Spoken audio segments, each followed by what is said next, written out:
Bonjour à tous, donc dans cette vidéo je vais essayer de répondre à la demande d'un internaute. Donc ce dernier m'a soufflé l'idée de vous parler d'un sujet épineux, donc à savoir comment trouver une place de port lors de l'acquisition d'un voilier.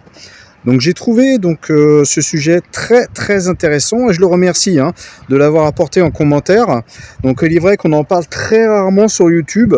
Donc je vais essayer de vous apporter des réponses par rapport à mon expérience et vis-à-vis aussi de mes recherches sur le net. Allez, c'est parti. Alors, trouver une place de port, c'est une vraie galère. Quand tu regardes les pontons, tout est plein et puis il y a plein de bateaux qui malheureusement ne bougent pas. Donc c'est dur, surtout quand tu recherches désespérément une place de port. Alors déjà, première question, où allez-vous naviguer? Donc en Outre-mer, en Méditerranée, en Atlantique, en Manche ou en mer du Nord?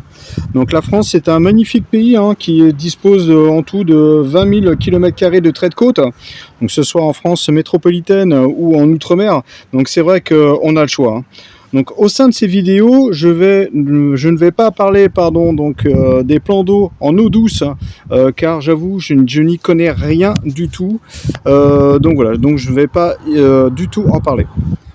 Donc avant de prospecter, il faut quand même se poser la question combien ça va me coûter. Donc en règle générale, les tarifs sont définis par un barème tarifaire fixé sur la taille hors tout de ton navire. Cependant, certains ports définissent leurs tarifs sur la surface qu'occupe ton navire au niveau d'une place, donc appelée redevance domaniale, et un forfait à rajouter dessus, comme par exemple le port de Canet-en-Roussillon ou La Rochelle.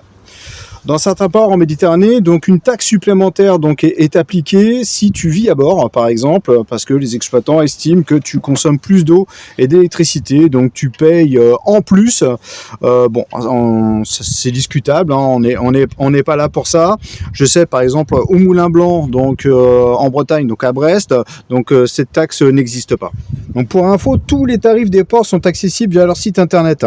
Donc chaque exploitant privé ou public applique des tarifications vraiment variées. Donc à savoir, dans certains ports, tu peux payer un surplus pour avoir l'électricité ou l'eau, pour avoir accès aux services de manutention, etc. Moi ici au Barcarès, je paye en plus l'électricité. Donc j'ai ma place de port plus un supplément pour l'électricité. Par contre, tous les ports appliquent un tarif à peu près identique, à savoir escale à la journée, à la semaine, au mois ou à l'année. Pareil, il existe aussi d'autres forfaits à l'année, ça peut inclure un grutage et une mise à l'eau, plusieurs jours gratuits sur une zone technique. Évidemment, tout ça, c'est un coût, tout se calcule. Tout est envisageable, il suffit d'aller voir sur leurs tarifs et des options qu'ils proposent. Alors les tarifs, je vais partir sur un 31 pieds de 9,20 m, hors tout, je pars sur un forfait annuel, hors option, avec place au ponton. Donc je précise que les tarifs que je vais vous apporter sont des moyennes. J'ai pris les tarifs des ports principaux dans les secteurs dédiés, à savoir mer du Nord 1850 €, Manche 2500 €, Atlantique 2900 €, Méditerranée 2200 €, au sein du golfe du Lion, près de ma zone de navigation. J'ai pas fait toute la Méditerranée aussi. Et en Outre-mer, c'est environ 2300 €. Donc vous voyez, il y a quand même des disparités entre les différentes régions de navigation. Donc après, c'est à vous de calculer tout ça. Alors la question, comment obtenir sa place de port? Donc dans certains ports comme en Méditerranée ou en Espagne par exemple, il est possible d'acheter une place de port en concession. Donc tu deviens propriétaire de cette place pour une durée définie entre 50 et 90 ans par exemple, mais cette dernière n'est pas évolutive. C'est-à-dire que si elle est prévue pour un bateau de 30 pieds, pour avoir un bateau de 35 pieds, donc c'est pas possible. Et pour certains contrats, tu ne peux pas la léguer non plus à ta descendance. Il y a une autre solution, c'est à savoir faire des recherches aussi sur les ports en Europe. Je vois par exemple en port d'Espagne, déjà les tarifs sont plus intéressants. En dessous, la Costa Brava, c'est vrai que la Costa Brava c'est un peu cher quand même.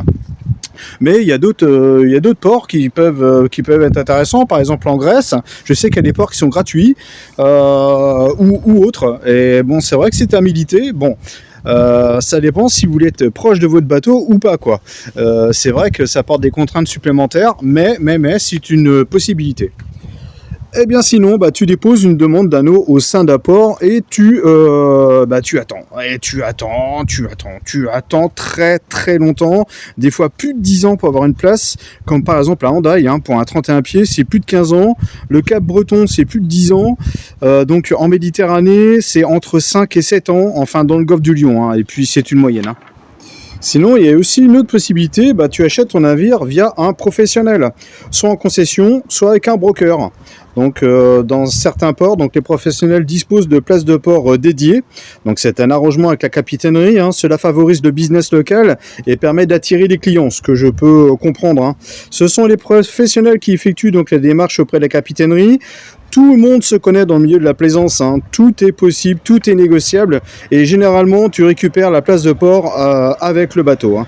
Sauf exception si le propriétaire désire garder sa place pour son nouveau bateau, mais tout se négocie. Dans l'intérêt du professionnel, il fera tout pour vous satisfaire, surtout en ce moment où le marché n'est pas très favorable.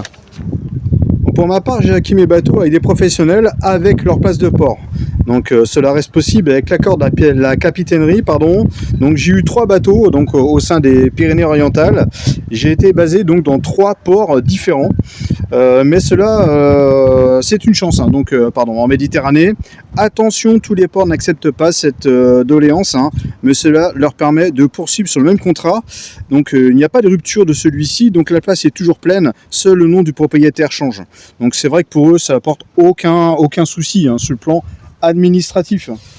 Alors je sais qu'en Atlantique ou en Manche, hein, ça se fait aussi. Alors n'hésitez pas à me laisser un commentaire hein, pour apporter des renseignements aux internautes. Hein. C'est toujours intéressant de partager les infos. Et ben sinon il y a d'autres possibilités aussi, donc de particulier en particulier. Hein, donc vous pouvez demander donc au propriétaire donc si sa place de port est disponible avec le bateau, ça se négocie, mais attention à vérifier cette information via la capitainerie. Les paroles c'est toujours bien, mais la vérif auprès de professionnels c'est toujours mieux. Hein. Il y a aussi la possibilité de se présenter donc au Yacht Club du port, hein, si ce dernier en dispose un. Donc il y a des petites annonces et puis on peut aussi avoir des contacts hein, qui peuvent être très intéressants. Ensuite, eh bien, il y a les Cormorans, donc en Bretagne ou en façade atlantique, et peut-être en Manche aussi, c'est possible. Bon, par contre, pas à ma connaissance en Méditerranée. Donc, c'est beaucoup moins cher qu'un ponton, mais il te faut un annexe pour accéder à ton bateau. Donc, faire attention à la marée, hein, bien peut-être béquiller ton bateau ou choisir un bateau donc échouable. Et tu n'as pas d'électricité, tu n'as pas d'eau non plus, mais c'est beaucoup moins cher. Hein. Pareil, donc pour les Cormorans, je peux pas vous renseigner davantage. Je pense qu'il faut mieux se rapprocher auprès des exploitants et pareil hein, au niveau des internautes, si vous avez donc des infos, n'hésitez pas à les laisser en commentaire. Il y a également donc le port à sec, ce qui est impossible hein, pour Rafale, hein. Un bateau type quillard 31 pieds, donc c'est pas possible. Mais c'est plus envisagé pour les bateaux transportables sur remorque par exemple. Hein. Donc il existe des sociétés de gardiennage, mais il ne remplit pas la fonction donc de cette vidéo en fait. Hein. Mais bon, c'est une solution qui peut être envisageable pour hiverner votre bateau sur remorque. Donc la manutention est faite par vous-même. Donc c'est une solution pour éviter de tracter ton bateau donc en fin de croisière et de bénéficier aussi d'une cale sèche pour la mise à l'eau. Alors il y a une autre solution, ben bon, elle est pas top, mais bon, ça peut se faire, c'est et amarrer ton bateau au ponton d'accueil d'un port, hein, en attendant que ce dernier trouve une place pour toi. Eh bien oui, ça peut se faire, hein, mais bon, avec l'accord de la capitainerie, bien sûr. Hein, cependant, c'est pas du tout économique, hein, et le résultat est vraiment pas assuré. Hein. C'est une solution qui n'est pas pérenne et à privilégier surtout en période hivernale, car la place de visiteur en hiver est moins chère qu'en été. Donc c'est pareil, hein, c'est vraiment quand tu n'as vraiment plus le choix, quoi. Il y a aussi de se rapprocher sur le net, hein, sur des projets d'agrandissement de port, donc des projets bourgeonnent hein, et ne s'accomplissent pas forcément. Donc en plus, il y a un long temps pour la livraison de ces projets. Cependant, il est possible de solliciter la capitainerie afin de déposer une demande de place en avant-première. Et là, si votre candidature est retenue, eh ben, c'est de la pure chance et du vrai bonheur. Ne pas hésiter donc à effectuer des recherches sur les petites structures, hein, donc par exemple le port de Bayonne-Anglette ou les petits ports dans l'estuaire de la Gironde. Donc on peut avoir de très bonnes surprises. Hein. Donc sinon, il existe donc une ultime solution, donc le mouillage. Hein. Quand tu n'as plus de solution, eh bien tu mouilles ton bateau dans un endroit le plus sécurisé possible et tu pries pour que ton ancre ne dérape pas quand tu n'es pas à bord. Cette solution a déjà été adoptée par des plaisanciers. Je pense qu'il faut vivre à bord en ce cas. Donc pour moi, c'est une solution très très risquée. Mais bon, voilà, quand tu n'as plus le choix non plus, pourquoi pas. Alors pour moi, la meilleure façon d'avoir une place de port, c'est de l'acquérir avec le bateau. Hein.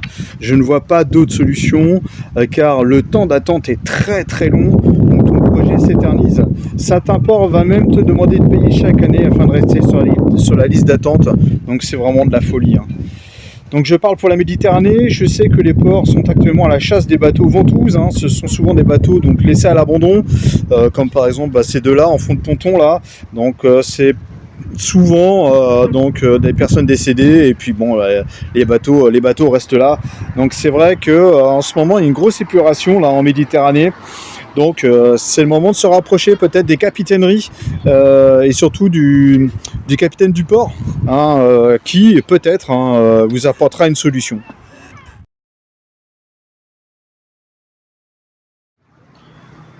Donc petite astuce, hein, attention à la taille de votre futur navire hein, car les places pour les voiliers de 30 à 35 pieds sont très prisées. Hein.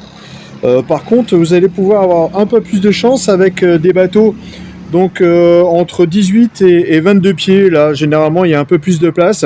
Par contre pour les plus grosses unités, donc plus de 40 pieds, là pareil c'est très très très difficile. Hein. Donc les places de port en fait ne sont pas toutes identiques et adaptées donc à la taille des bateaux, ce qui permet à la capitainerie de distiller donc les bateaux sur les pontons en fonction de leur taille. D'où mon coup de gueule hein, pour les bateaux ventouses, hein. Donc il y en a énormément. Il y a aussi deux autres facteurs vraiment à prendre en compte et c'est très important. Donc c'est le tirant d'eau de votre futur bateau et puis aussi le tirant d'air. Car par exemple sur le port d'Hendaye, le tirant d'air est important car il y a un aéroport à côté. Donc pareil, c'est à prendre en compte. Donc en résumé, il n'y a pas de miracle, hein. Pas besoin d'aller à Lourdes, hein. Ça ne sert à rien du tout. Donc il faut être patient, puis flairer le bon bateau au bon moment. Ce qui m'est arrivé avec Rafale, hein. C'est pour ça que j'ai pas hésité longtemps. Il faut se rapprocher de la capitainerie car c'est elle qui aura le dernier mot de toute façon, hein. C'est elle qui apportera son accord pour la place de port. Sinon, si je peux vous apporter un dernier conseil, si je peux me permettre, c'est si vous cherchez dans un secteur de navigation précis, eh bien effectuez vos recherches de bateaux en ce même secteur. Vous allez peut-être vous limiter dans les modèles de bateaux ou attendre plus longtemps le bateau que vous souhaitez, mais vous allez peut-être bénéficier de sa place de port. Moi, je vois que ça comme solution et c'est celle que j'ai pratiquée. Hein. Bon, j'espère que j'ai pu vous aider, vous éclairer sur ce sujet. Sur ce, moi je vous souhaite un bon vent et ciao à tous.